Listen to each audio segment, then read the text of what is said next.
జై హనుమాన్, జై శ్రీరామ్. 10 రోజుల క్రితం మన భవానీ టెంట్ హౌస్ శ్రీనివాస్ గారు అడిగారు, మీ పిల్లల చేత ఏదైనా కార్యక్రమం ఇక్కడ ఏర్పాటు చేయండి. మాకు కూడా పిల్లలు, చాలామంది పిల్లలు ఉన్నారు, వాళ్ళు కూడా ఇన్స్పైర్ అవుతారు, వాళ్ళు కూడా వచ్చి మీ దగ్గరికి వచ్చి నేర్చుకుంటారు. యాక్చువల్లీ ఇప్పుడు పరీక్షలు ఉన్నాయి, పిల్లలందరూ కూడా కొంతమంది పరీక్షలు అయిపోయినప్పటికీ మండే నుంచి పరీక్షలు ఉన్నాయి చాలామందికి. అయినా వారి కోరికని తీర్చాలి అనే ఉద్దేశంతో పిల్లల తల్లిదండ్రుల పేరెంట్స్ని ఒప్పించి కార్యక్రమం ఏర్పాటు చేయడం అయింది. అయితే ఈరోజు శ్రీరామ నవమి సందర్భంగా మనం ఈ కార్యక్రమాన్ని ఏర్పాటు చేసుకున్నాం. ప్రతి వీధి, ప్రతి వాడవాడల దీన్ని మనం గౌడ రామాలయం అనుకుంటున్నాం. అలాగే కాపు రామాలయం, కమ్మ రామాలయం, రాజు రామాలయం, ఇలా చాలా రామాలయాలు ఉన్నాయి మన ప్రతి చోట.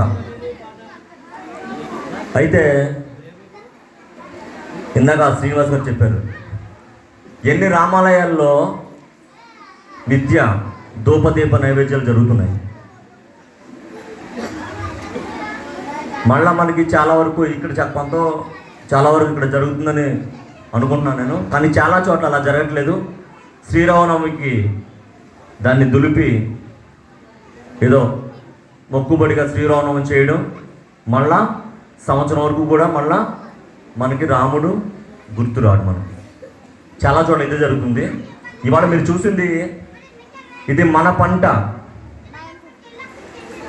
వెనుకొద్దిగా తీసుకెళ్ళరు ప్లీజ్. ఇది మన పంట. మనం బయట బజార్లో కూరగాయల కొట్టులో కొనుక్కుని మనం వండుకొని తినదానికి, మన ఇంట్లో పండించుకుని తినదానికి చాలా డిఫరెన్స్ ఉంటుంది. ఆ సాటిస్ఫాక్షన్ వేరుగా ఉంటుంది. మనం ఎక్కడో ఎరువు తెచ్చుకుని సంవత్సరానికి ఒకసారి మనం పండుగ చేసుకుని ఎక్కడి నుంచో ఎరువు తెచ్చుకుని వాళ్ళకు కొంత డబ్బు ఇచ్చి భజనలు చేయించి లేకపోతే ఇలా నృత్యాలు చేయించే కన్నా కూడా మన గ్రామంలో, మన గుళ్ళో, మన పిల్లలతోటి చేయని ఉద్దేశంతో మేము గత 7-8 సంవత్సరాలుగా పనిచేస్తున్నాము. అది కూడా భగవంతుడి ఆశీర్వాదంతో, శ్రీరామకృష్ణ, శారద, వివేకానందుల కృపతో, కేవలం వారు దయతో మాకు ఈ పని అప్పచెప్పారు మాకు. అయితే మనం చూస్తుంటాం, మనం ఎవరైనా ఎదురుపడిన ఎక్కువ ఫేస్ చేస్తున్నాను నేను.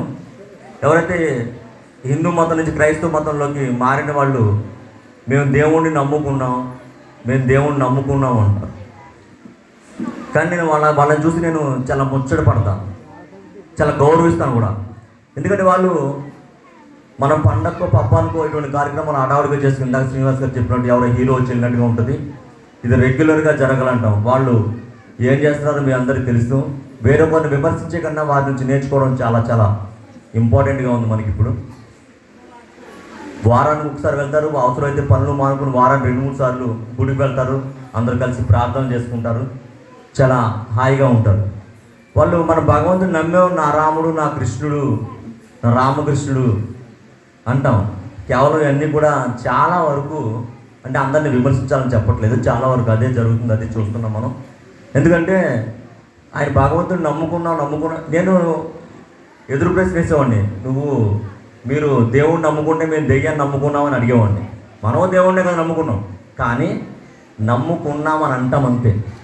ఇక్కడ నిదర్శనం ఏంటంటే, మన క్రైస్తవ సోదరుడు వారింటికి ఇలా క్రిస్మస్ చేసుకున్నాం, భోజనం నమ్మంటే హాయిగా వెళ్ళి మనం భోజనం చేసి వస్తాం. వారు మాత్రం వాళ్ళ నియమ నిబంధనలకి లోబడి మనం పెట్టే ప్రసాదం తినడానికి నిరాకరిస్తారు. ఇక్కడ ఏంటి డిఫరెన్స్? మన వాళ్ళు చెప్పే సమాధానం ఏంటంటే, పోనీలే, మొహమాటం, ఫ్రెండ్, స్నేహితుడు.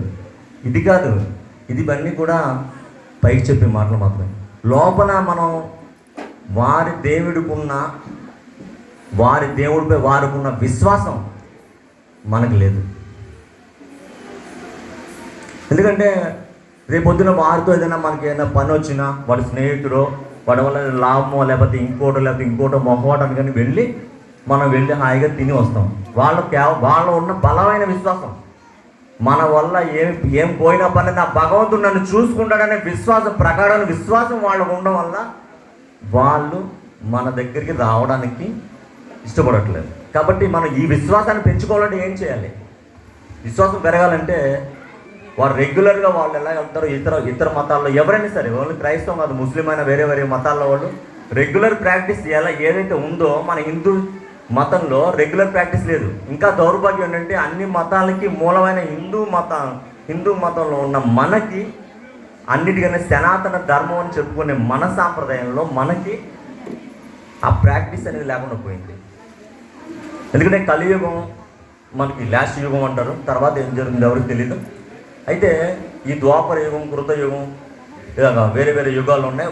ఆయా యుగాల్లో ఒక యుగంలో యజ్ఞయాగాదులు, తపస్సులు ఇలాంటివి చాలా చాలా చేసి భగవంతుని సాక్షాత్కరించుకోవడం, జీవితాన్ని జన్మని సాఫల్యం చేసుకోవడం అనే విధంలో వాళ్ళు సాధన చేసేవారు. కానీ కలియుగం విషయానికి వచ్చేటప్పటికి మనకు ఆ ఛాన్స్ లేదు. మనకి దానికి భగవాన్ శ్రీరామకృష్ణుడు చెప్పిన, స్వామి వివేకానంద చెప్పిన, రమణ మహర్షి చెప్పిన, చైతన్య మహాప్రభు చెప్పిన, ఏ ఇతర మహాత్ములు చెప్పినా మనకి సరిపడింది నామ సంకీర్తన, నామ జపం, ధ్యానం. చాలా చిన్న చిన్న పనులు మనకి చెప్పింది. ఆ చిన్న చిన్న పనులు చేయడానికి మనకి చాలా ఇబ్బంది పడుతున్నాం మనం. దానివల్ల అనేక రకాల అనర్థాలు వస్తున్నాయి. ఏమేమి వస్తున్నాయి, ఏం జరుగుతుంది, పిల్లలు ఎలా పెరుగుతున్నారు అనేది అందరూ చూస్తున్నారు. కానీ ప్రాణం మీదకి వచ్చేదాకా కూడా మనం దాన్ని గుర్తించడానికి మనం ఇష్టం చూపించాం. కాబట్టి రెగ్యులర్గా ప్రతి రామాలయంలో ప్రతిరోజు నిత్య దీపారాధన జరగాలి. అలా కనీసం ఒక్కసారి 2 సార్లు అయినా సరే పిల్లలకు అలవాటు చేసి వారితో దీపారాధన చేయించడం, వారికి పనులు చెప్పడం. మన అందరూ పిల్లలు తప్పు పడుతుంటే నేను చాలా బాధపడేవాడిని. ఎందుకంటే తప్పంతా మందు పెట్టుకుని పిల్లల్ని మనం తప్పు పడతాం. సపోజ్ పిల్లలకి ఉగ్గుపలతోనే వాళ్ళకి మనం సెల్ అలవాటు చేస్తాం. మనకు ఓపిక లేదు, మనకు పాట రాదు, ఒక కథ రాదు, ఏమీ రాదు. పిల్లవాడు ఏడుస్తున్నాడు, ఆటోమేటిక్గా సెల్ ఫోన్ తీసి ఎదురుగా పెట్టి ఒక చేత్తో సెల్ ఫోన్, ఒక చేత్తో అన్నం గిన్నె పెట్టి గోరు ముద్దలతోటే సెల్ ఫోన్ వాడికి మనమే అలవాటు చేసి ఈ విధవ అసలు మాటింటలేదు, అస్తమానం సెల్ ఫోన్తోనే ఉన్నాడని చెప్పి మనమే వాళ్ళని తప్పడం అనేది ఎంతవరకు న్యాయం అనేది మాత్రం మనం అంతా ఆలోచించాలి. పెద్దవాళ్ళు మనం అందరం నేర్చుకోవాలి, పిల్లలు నేర్పించాలి. అప్పుడే మంచి సమాజాన్ని తయారు చేయగలుగుతాం. ఎక్కడో జరిగిన దురదృష్టకరమైన సంఘటనలు మన గ్రామంలో మనకి జరగకుండా